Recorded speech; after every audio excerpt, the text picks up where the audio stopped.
In 1836, a House of Commons Select Committee decided that British design needed to be championed. Albertopolis became the nickname for a cluster of new buildings on Exhibition Road dedicated to the arts and sciences, and the location for the V&A. These principles inform the work of our largest and most ambitious architectural development since 1909, reviving the spirit of Albertopolis. The Exhibition Road Quarter continues our plan to restore and modernise the V&A, in the process building a spectacular new special exhibition gallery. A dedicated team has worked tirelessly over many years to mastermind this museum expansion.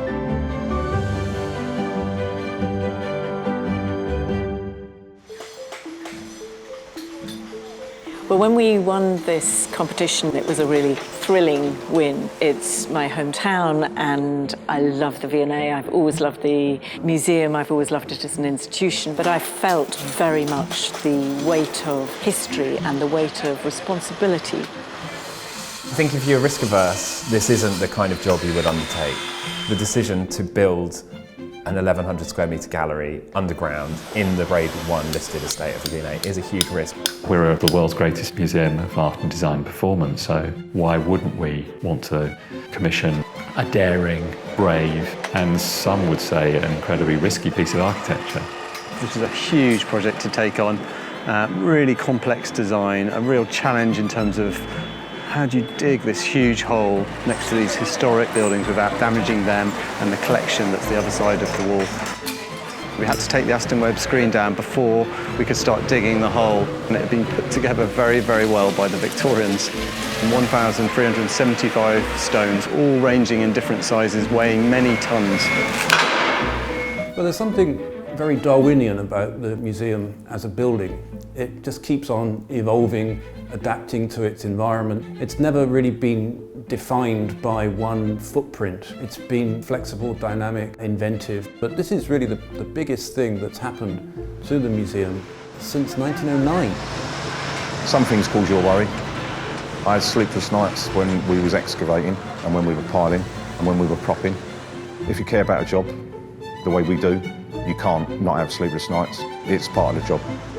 We piled within a metre of the building with a great big overhang. That's phenomenal. The material that has been excavated is kind of up to 50 million years old. It would have been deposited at a time when the London area was more or less a swamp. It was one of the key challenges, was just fit in the gallery in between all of the existing buildings. But at the same time, if we went too close, then obviously there'd be a high risk of damaging the beautiful facades. Basically, you design a prop to hold all that load that is surcharging through it. The weight of the building's circa 600 tonne, coming down on point. You had a lot to think about. Generally, our days, they're long, 7 till 7. It's not a job that you come into just for a 9 to 5 slot. You do it for pleasure. There's a lot of tonnage of reinforcement in the project.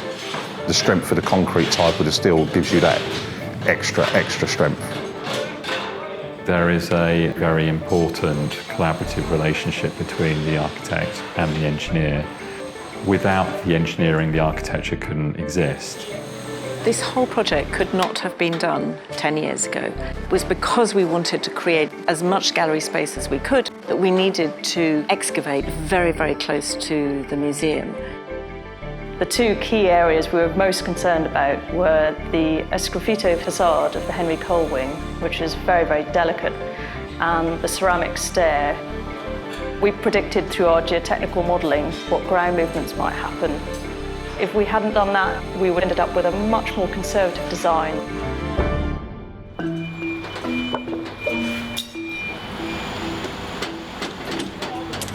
I think the teamwork aspect is just hugely interesting. From the people who are here every day to subcontractors, suppliers, manufacturers who are connected by this site and by this building. As a team, we get a choice of the best that suits a job. It's a tight site, it's a single entrance, in close proximity with thousands of people. You've got to be rigid, regimental. We had to position a crane so we could operate it everywhere that could lift 13.5 tonne at 40 metres. It's a columnless exhibition space that runs on a primary truss. There's 13 trusses in total. And then as we got to the further end, because of the intricacy of the staircase, they came in bits. We wanted to keep the V&A running as a live museum. How do you deal with vibration, noise and dust? So we had a system constantly monitoring the vibration that was coming out of the construction, and we didn't have any damage to the collection at all. The ceramics were the plastics of the 1850s, and it's great that Amanda Levite has picked up on that characteristic material of this museum. We have created the first porcelain courtyard in the world, and porcelain is normally a material that you associate with fragility and very delicate chinaware, but it is actually stronger than granite, and it's completely vitreous.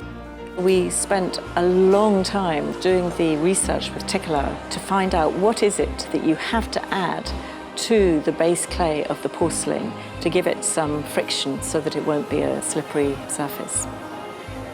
We were fascinated by the origins of the V&A, and the kind of motto was that this was a museum of design and manufacture. As architects, we loved that idea, and we really wanted to put new emphasis back onto the manufacture. So they're all handmade tiles. The porcelain and the pattern on the tiles gives us the refinement that we were looking for in the overall design. You can form quite sharp shapes, very smooth finishes, and we were very conscious we didn't want this to look rustic. 10,000 tiles made by hand is never happening ever again.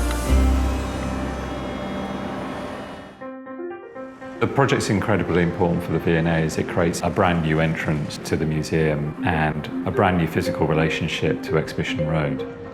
When we started the project, there was this very strong idea that the courtyard would become South Kensington's drawing room. We build the pattern of the tiles directly out of the pattern of the structure below.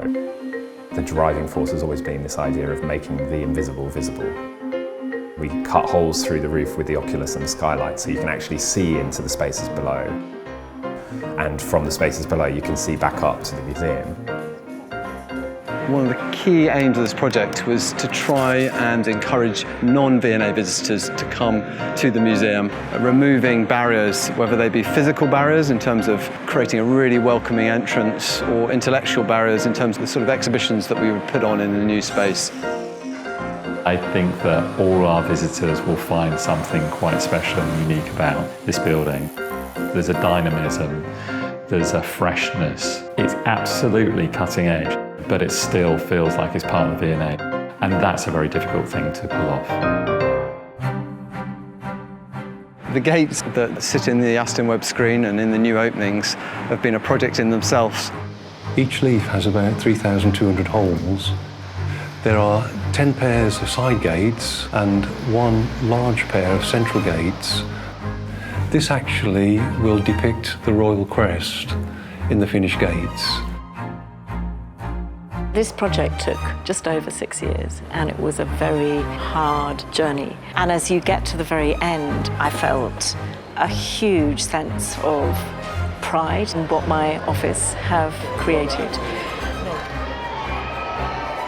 There was something that Queen Victoria remarked on when she laid the foundation stone of the Aston Webb building. I trust that the museum will remain for ages a monument of discerning liberality and a source of refinement and progress. I'm now delighted and honoured to welcome Her Royal Highness the Duchess of Cambridge to officially unveil the plaque commemorating the opening of the Exhibition Road Quarter.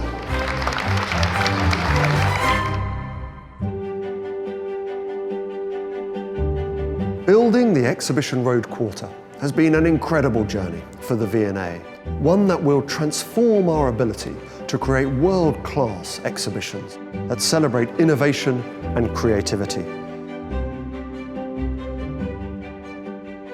This bold new space seeks to reinvigorate our founders' mission and secures our future as the world's leading museum of art, design and performance.